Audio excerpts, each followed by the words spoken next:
Aproveitando o ensejo que os irmãos estão em pé, vamos abrir a palavra em Lucas, no capítulo de número 15. Lucas, capítulo de número 15. A partir do versículo de número 11. 15, 11 do Evangelho segundo escreveu Lucas. Só quem é bom de Bíblia já encontrou, diga amém. Graças a Deus. E disse: um certo homem tinha 2 filhos, e o mais moço dele disse ao pai: Pai, dá-me a parte da fazenda que me pertence. E ele repartiu por eles a fazenda. Poucos dias depois, o filho mais novo, ajuntando tudo, partiu para uma terra longínqua, e ali desperdiçou a sua fazenda, vivendo dissolutamente. E havendo ele gastado tudo, houve naquela terra uma grande fome, e começou a padecer necessidade. E foi e chegou a um dos cidadãos daquela terra, o qual o mandou para os seus campos a apacentar porcos. E desejava encher o seu estômago com as bolotas que os porcos comiam, e ninguém lhe dava nada. E caindo em si disse: quantos trabalhadores de meu pai têm abundância de pão, e eu aqui pereço de fome. Levantar-me-ei e irei ter com meu pai, e dir-lhe-ei: Pai, pequei contra o céu e perante ti. Já não sou digno de ser chamado teu filho, faze-me como um dos teus trabalhadores. E levantando-se foi para o seu pai, e quando ainda estava longe, viu o seu pai, e se moveu de íntima compaixão, e correndo, lançou-se-lhe ao pescoço, e o beijou. E o filho lhe disse: Pai, pequei contra o céu, perante ti, e já não sou digno de ser chamado teu filho. Mas o pai disse a seus servos: trazei-me depressa a melhor roupa, e vestilho, e ponde um anel na mão, e sandália nos pés. Trazei-me o bezerro cevado, matai-o, comamos, e alegramo-nos, porque esse filho estava morto e reviveu. Tinha-se perdido e foi achado, e começaram a alegrar-se. Aleluia. Pai, nós estamos com a Tua palavra diante de nós. Eu peço ao Senhor que venha abençoar este momento, ungindo, Deus, a minha vida e a mente de cada um de nós, para que possamos entender, Deus, o Teu propósito nesta noite para conosco. Fala aos nossos corações, pois nós choramos em nome de Jesus. Amém e amém, Jesus. Podeis assentar, em nome de Jesus. É um prazer estar outra vez nessa congregação, hoje no domingo, para ministrar a palavra do Senhor. Eu vi que algumas pessoas nos visitam hoje, mas eu vi também que uma boa parte delas já servem ao Senhor.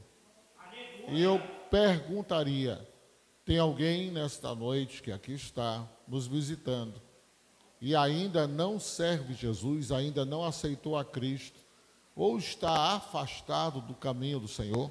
Por favor, dê um sinal com a mão se você está aqui e ainda não serve Jesus, ou está afastado. Tem uma pessoa ali que a gente agradece demais a sua presença e a sua visita.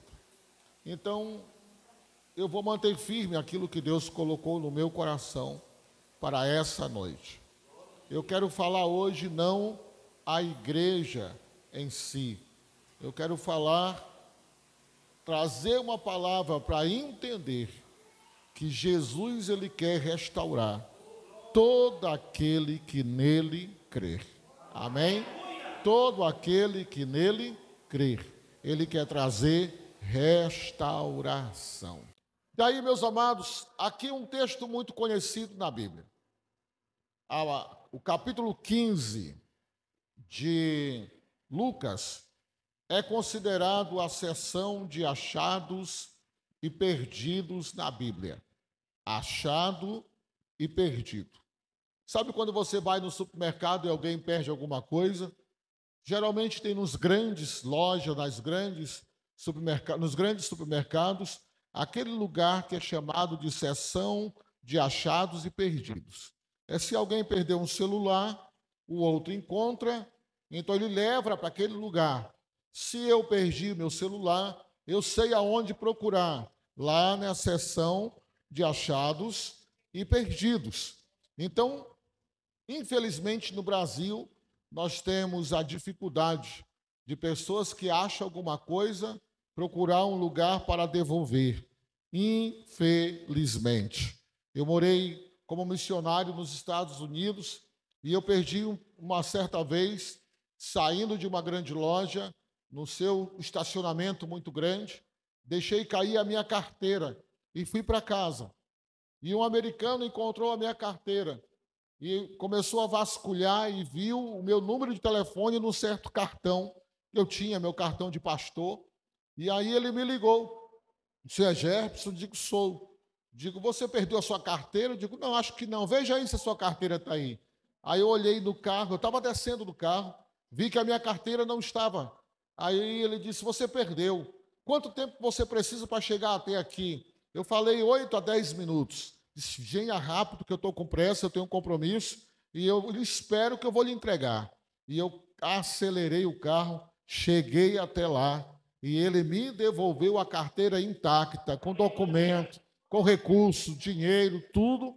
Aí, naquele costume nosso brasileiro, disse, eu queria recompensá-lo, queria dar aquilo que nós chamamos de uma gorjeta, de uma gratificação, pelo gesto dele de me devolver o meu pertence. Aí, quando eu fui devolver para ele, ele disse, não, eu estou apenas fazendo a minha obrigação. Eu achei isso muito bonito, né? Um gesto muito nobre, que nós não encontramos fácil aqui no Brasil. Você perde alguma coisa, dá as costas um pouquinho no celular, numa loja, é o suficiente para desaparecer. Mas que Deus mude isso na nossa terra, na nossa nação, aleluia, no nome santo de Jesus. Quando eu digo que Lucas, capítulo 15, a seção de achados e perdidos, é porque começa o capítulo 15 falando de um pastor que tinha 100 ovelhas, e das 100 ele perdeu uma. Então ele deixou as 99 lá no aprisco e foi em busca da ovelha perdida. Depois fala de uma mulher que tinha 10 dracmas. Dracma era uma moeda que tem um valor de um dia de trabalho, de uma diária. Uma diária hoje de um pedreiro é na casa de 170, 180, 200 reais. Então a moeda valeria hoje aproximadamente 200 reais. E ela tinha 10 e perdeu uma. E ela sai na casa, acende a luz, vai à casa, vai rejeitando tudo para achar a dracma perdida. O pastor, quando encontrou a ovelha perdida, a 100ª, ele a colocou nos seus ombros e se alegrou por ter encontrado a sua ovelha. A mulher que perdeu uma dracma, ao encontrar, chama as amigas e diz, venham, se alegrem comigo, porque eu encontrei a minha dracma perdida. Depois, nós terminamos o capítulo 15 com a história que eu acabei de ler. Um pai que tinha 2 filhos, o mais velho, o mais moço, e o pai era um fazendeiro, um homem de posses. E ele, o seu filho mais jovem, chega até ele, aleluia, e diz, pai, me dá a minha herança. Já tem uma coisa errada aqui. Qual é? O filho não pede herança para o pai quando o pai está vivo. Geralmente, a herança é distribuída após a morte do pai, do patriarca da casa. Meus filhos não chegarão, não é comum, não é normal. Meu filho chegar comigo e me dizer, pai, me dá a minha herança. Daquilo que o senhor tem, me dá a minha parte. Não é assim que funciona. Então, queridos, aqui o filho já faz algo que não é comum. Pede a herança com o pai ainda vivo. Mas o pai, bondoso, compreensivo, longânimo, ele cede ao filho a petição, a necessidade. E ele começa então a ir buscar emprego. Olha, era rico, filho de um pai fazendeiro, era como pai patrão lá na sua casa. Mas agora ele está longe, gasta tudo, os amigos vão embora, Porque o amigo da farra é fácil de encontrar, o amigo da bagunça é fácil de encontrar, mas o amigo quando você está sem nada, precisando de ajuda, esse é difícil de encontrar. Eu sou filho de um pai que foi milionário, que teve até avião próprio. Eu viajei no avião do meu pai. Viagem lá no Pará, de Belém, para a nossa cidade do interior, Altamira. E aí na minha casa era cheio dos amigos, que ia para a fazenda. E ele comprava a cerveja, mandava matar o carneiro, o boi. E eles se alegravam lá, comendo e bebendo à vontade. Até que um dia Deus pesou a mão sobre o meu pai, porque o Senhor disse: se você não se voltar para a minha casa, eu vou tirar tudo que tu tem, até a tua vida. E ele insistiu. E chegou o dia que ele começou a Deus tirar tudo. E ele foi em busca dos amigos quando ele precisou. Aqueles mesmos amigos, quando ele tinha dinheiro, estavam com ele. Os amigos que quando era para comer o boi, estavam com ele. Quando era para beber a cerveja, estava com ele. Para quando era para ir na farra em busca de prostituição, estava com ele. Quando ele precisou, cadê os amigos? Já não encontrou mais. Já não existiam mais. Ninguém estendeu a mão para ele. Até que ele faleceu. Deu uma doença, pedra na vesícula. E aí, passa mal, dores. Foi para a sala de cirurgia. Na hora da cirurgia deu parada cardíaca e ele passou para a eternidade. Antes disso, correu, chamou o pastor, se reconciliou e Deus o levou para si. Poderia ser a sua história diferente se ele tivesse permanecido fiel, mesmo no tempo da prosperidade na sua vida. Mas então aquele jovem gasta tudo, aleluia. E aí começa a trabalhar na fazenda de um homem que tinha porcos. E a Bíblia diz que ele estava passando tanta necessidade, tanta fome, que ele sentia desejo de comer as bolotas que se faziam para os porcos.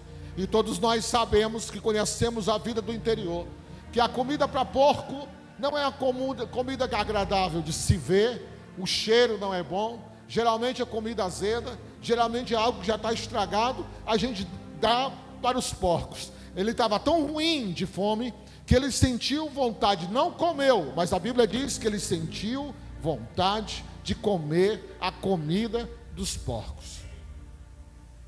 E aqui eu começo olhando a vida desse moço, percebendo quatro atitudes que levaram ele a ser restaurado. Então é um jovem que é rico, de pai rico, fazendeiro, de muitas posses, que vivia bem, muito bem, obrigado, larga tudo e agora está pobre, sem emprego, passando fome e querendo comer comida dos porcos. Aí vem a primeira atitude, a primeira chave que eu vejo para a restauração. O primeiro passo para ele ser restaurado junto ao seu pai. Qual foi o primeiro passo? Versículo de número 17. A Bíblia diz assim: e caindo em si, disse: quantos jornaleiros de meu pai têm lá abundância de pão, e eu aqui estou padecendo de fome. Sabe o que isso significa? A primeira palavra que leva à restauração é reconhecer. É o que ele fez. Quantos jornaleiros, empregados de meu pai têm lá em casa abundância de pão, e eu estou aqui padecendo de fome. Ele está reconhecendo o seu estado lamentável que ele se encontrava. A grande desgraça da vida de um homem e de uma mulher é estar caminhando longe de Deus, sem salvação, sem vida eterna, sem alegria do Espírito, sem a graça de Deus, e ele não reconhece que precisa de restauração do Senhor na vida. Quando a pessoa não reconhece, você pode falar e falar. É mesmo que bater numa parede dessa, ela não dá ouvido, ela não se rende, não dá crédito, não se importa, porque ela não reconhece o seu estado. E tem muita gente assim no mundo, que está caminhando para a perdição eterna e não reconhece o seu estado. Então a primeira atitude, o primeiro passo para a restauração foi esse jovem reconhecer o estado dele.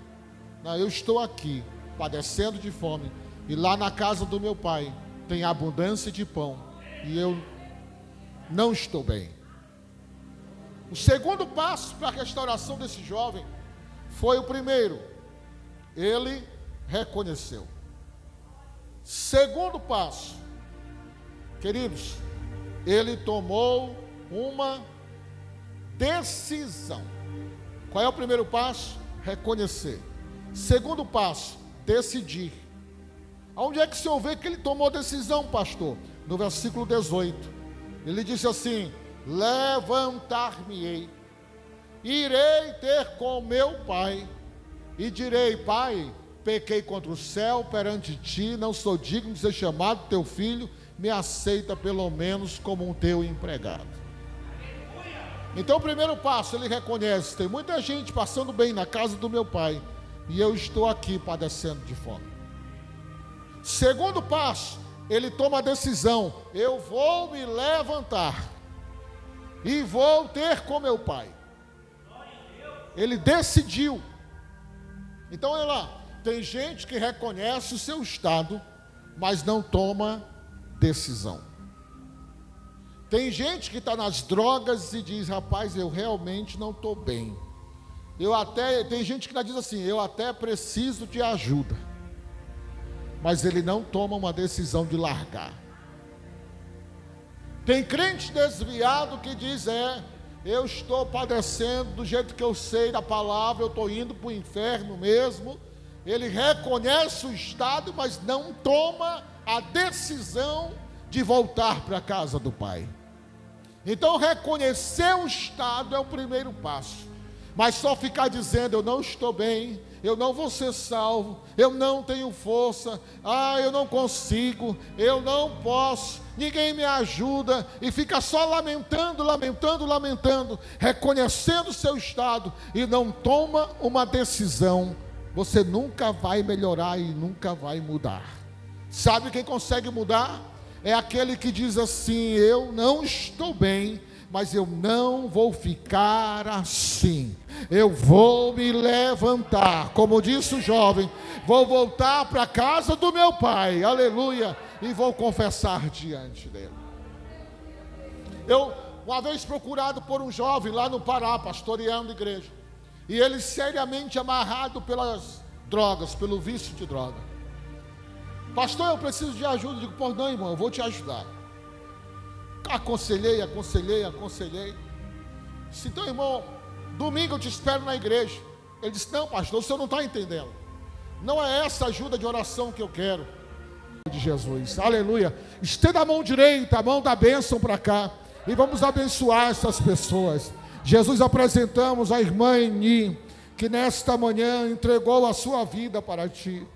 Ó Senhor, nós nos alegramos por essa alma, por essa decisão, por esse entendimento que ela teve, que a salvação é o teu filho, que tu és o caminho, a verdade e a vida, e não há salvação senão pelo Senhor. E nós, a tua igreja, confirmamos isso, Senhor, diante de ti. Nós muito te agradecemos por essa obra na vida dela. Agora fortalece os seus passos. Jesus, unge a sua mente, para que ela entenda o mistério da salvação, o mistério do Calvário, e desse caminho que ela hoje recebeu, aceitou caminhar dele, ela nunca se desvie. Que ela encontre nessa igreja guarida, amparo, ajuda, oração, apoio, para que ela chegue até o grande dia da vinda do teu filho amado. Eu abençoo a vida do seu Divan, Jesus que veio aqui ouvir a tua palavra. Ah, Jesus, a decisão pertence a cada um, mas ele ouviu o teu evangelho. Faz ele meditar em cada palavra que ele ouviu, aleluia, e faz ele entender que o Senhor é esse Pai amoroso, que espera o filho voltar. Ele é filho, amado por ti. Oh Jesus, e o Senhor tem projeto de salvação na vida dele. Portanto, eu coloco a minha mão sobre ele e te peço, não deixa ele perder a salvação, mas que o teu Espírito Santo trabalhe fortemente no coração dele e o convença do caminho a ser seguido. Assim nós o abençoamos e declaramos sobre ele a tua bênção e a tua vitória e a tua salvação. Muito obrigado por tudo, Senhor, em nome de Jesus. Amém e amém. Deus abençoe a sua vida grandemente. Muito obrigado, só fica à vontade. Deus lhe abençoe também grandemente. Aleluia, aleluia, aleluia.